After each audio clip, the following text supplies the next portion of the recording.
अनंत टीदे refresh हमी। यंदाच्या गणेशोत्सवासाठी प्लास्टर ऑफ पॅरिसच्या अर्थात पीओपीच्या मूर्ती बनवायला बंदी नाही, मात्र या मूर्तींचं विसर्जन कृत्रिम तलावातच करावं असं आवाहन मंत्री दीपक केसरकर यांनी मंगळवारी विधान परिषदेत केलं।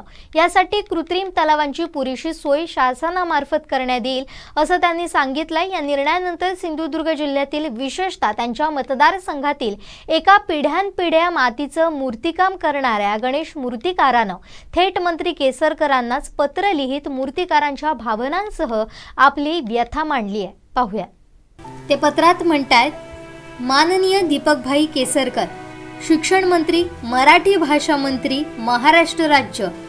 महाशय, आपण विधान भवनात पीओपी गणेश मूर्तीबाबतचे विधान केलं, त्यामुळे मातीच्या मूर्ती करणाऱ्या गणेश मूर्तिकारांच्या भावना दुखावल्या गेल्या। पीओपी मूर्ती बंदी संदर्भात अनेक वेळा आम्ही भेटलो, निवेदन दिली, पण आश्वासनांपलीकडे काहीच मिळालं नाही। त्याचं उत्तर आज मिळालंय। सिंधुदुर्ग जिल्हा हा पर्यटन जिल्हा आहे, त्या दृष्टीनं गणपती विसर्जनानंतर अनेक महिने नदी, नाले, तलाव, समुद्र किनारे इथं जे आमच्या दैवतांचं विदारक स्वरूप दिसतं, त्यामुळे ज्या वेदना होतात त्या आपण पाहाव्यात। आपण धार्मिक आहात। हिंदू धर्मशालात भाद्रपद महिन्यातील गणेश चतुर्थी ही गणेश मूर्तीची पूजा करून केली जाते। पार्वती मातेनं आपल्या अंगाची मळ काढून गणेश मूर्ती तयार केली।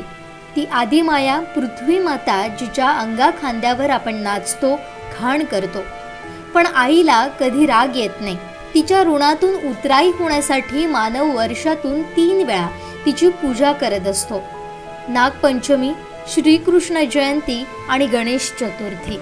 मग पीओपी मूर्ती निर्मिती कशी झाली? ती व्यापारी वृत्तीतून मॉडेल तयार करून घेऊन त्यावर व्यवसाय करणं।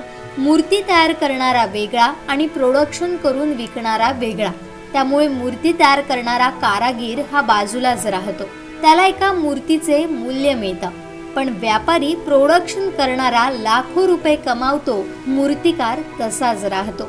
ज्या ठिकाणी पीओपी प्रोडक्शन होतं त्या ठिकाणी मूर्तिकार कुठले आहेत हे पहा।